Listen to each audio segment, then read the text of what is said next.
Hi, this is Jaya. In this video, we shall see about the Agrarian Revolution. Agrarian Revolution means the great change that took place in the agricultural methods in England during the second half of the 17th century and first half of the 18th century. In this revolution, the open field system disappeared. Rotation of crops was introduced and many scientific methods were also applied in agriculture. And the cause for this revolution were many. A few of that is, first of all, the open field system was waste of land. Because according to this open field system, they will be, that is, a field will be divided into four, and one part of the field will be left out of cultivation for one harvest. After the harvest, another part of the field will be left vacant and the other three parts will be used for cultivation. Therefore, for each cultivation, one part of the field was left waste. And second is, the old system of distribution of land was waste of time. Because according to this distribution, one farmer will be having his land in one place and another part of his land will be in another place where he'll have to walk for a great distance and then reach the other land and do farming there. So the farmer's time was a waste. And third is, wherever they are doing agriculture, each village will have its own rules and customs, and therefore they have to confine to their rules and only do the agriculture, which was not possible for them to grow at a very good range. And there were also other causes. In the 18th century, the population increased a lot, and therefore there was a lot of demand for food.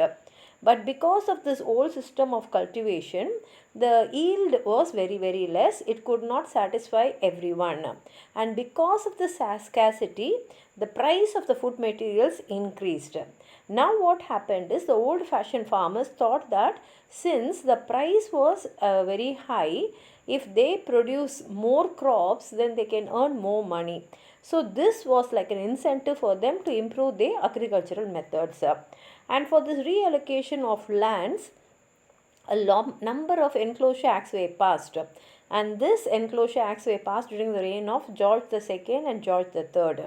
And according to this enclosure act, what happens is, when one farmer is having his land in different places, land was allotted to that farmer in the same place. In that way, all the farmers were able to have their field together, and that walking time from one land to another was reduced. And when an enclosure act was passed, a commissioner was appointed, and this commissioner will go to each village, and he will reallocate the land. In that way, the same measurement of land was given to the villagers, and this caused them to reduce their time in traveling. But what happened is, the poor peasants were not happy with this reallocation. So all those who had very small piece of land, they sold their land to wealthy businessmen.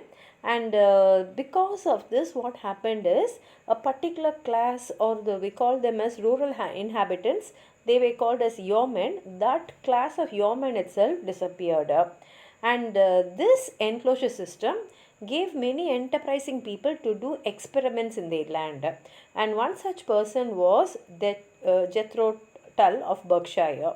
He did a lot of pioneering work to improve the agricultural methods. First is, he was the inventor of a drill machine for sowing seeds. He did experiments in connection with at what depth the seeds must be sown and how much seeds must be sown per acre. And he also emphasized the need to select good seeds so that the production of the crop will be good. And another pioneer was Walpole's brother-in-law, Charles Townshend of Norfolk. He adapted Tull's principles of working, that is, how much we have to, the depth of the seeds to be sown, and how much seeds must be sown in 1 acre, and choosing of good seeds. And more than that, he also paid attention to rotation of crops. Earlier, one part of land will be left without cultivation, and they will be doing agricultural only in the other three parts. But now they can use all the parts of the field, and they rotated the crops. That is, first time they will grow turnips, next they will grow barley, then cloves, and then ryegrass and wheat. This four course rotation helped the soil to be rich and nutritious. And this method prevented unproductive fallow and also enabled him to carry more stock on his lands. And more stock means more manure, and more manure means the crops will be more better, and therefore more stocks. This was a very good method of improving the crop production as well as increasing the number of stocks. And his innovation made Norfolk a leading agricultural country, and within 3 years the rental of one farm rose from 180 pounds to 800 pounds a year. And this work of townhead was continued by Thomas Coke of Hockham in Norfolk. He followed what Tulf had done in his place, and he also fed the soil with manure along with bones. He was the first farmer to use bones as manure, and in 9 years' time he was able to grow excellent wheat crops, and by means of cloves and other roots was able to make his land carry 3 times as many sheep and cattle as it had never done before. And he also introduced many new artificial foods such as oil cake, and this led the fattening in cattle for the London markets. And every year he called all the farmers and held a meeting in his house, and they discussed and advised each other. And he changed the appearance of the countryside by planting trees upon his land. And it is said that the annual rental of his estate rose from 2,200 pounds in 1776 to 20,000 pounds in 1816. And a Leicester farmer named Robin Bakewell, he revolutionized English methods of stock breeding. Stock breeding means all this cattle, sheep, and even hen, cock, everything. And up to that time, they grew sheep only for its wool, and getting meat from them, butter from them was only secondary. But Bakewell concentrated on the production of meat, and he chose with lots of patience and experiments, and he produced a new breed of sheep which fattened quickly, and the weight was also so very heavy. And many farmers visited his farms at Dishley, and they also adopted his method. And others who did pioneering work in this field were George Cully, Charles Colling, and John Ellman. And royal patronage also was given to these people who were doing all these revolutionary methods in agriculture. And George III, who was affectionately called as Farmer George by his subjects, he himself established a model farm at Windsor. And much of the success of the movement was due to the writings of agricultural writers, and the most famous among them was Arthur Young. And when a board of agriculture was established in 1793, Young was made its secretary. And Young made vigorous crusade in favor of enclosures, large farms, and longer leases, and made the new methods more widely known by his writings.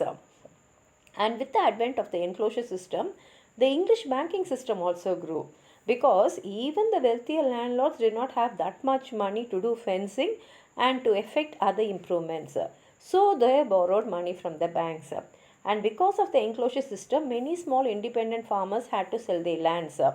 They either became paid laborers or they went to the cities thinking that they will get employment, but only after going there they knew that they were not skilled to work in the industries, and they added to the army of paupers and unemployed. And in accordance with the system, even the commons were closed. There is a common land for everyone was enclosed, and though this measure was thought very good for the national production, it had an harmful effect on the poor peasants, because this system deprived him of his privilege of grazing his fields and cutting fuel from the commons. So this did have certain negative results, but on the whole, it created a great improvement in agricultural methods and in the production of the crops. If you have anything more to add on to what I've said, please write it in the comment box. Like the video, share it with your friends, and if you have not subscribed my channel, please subscribe and support. Thank you.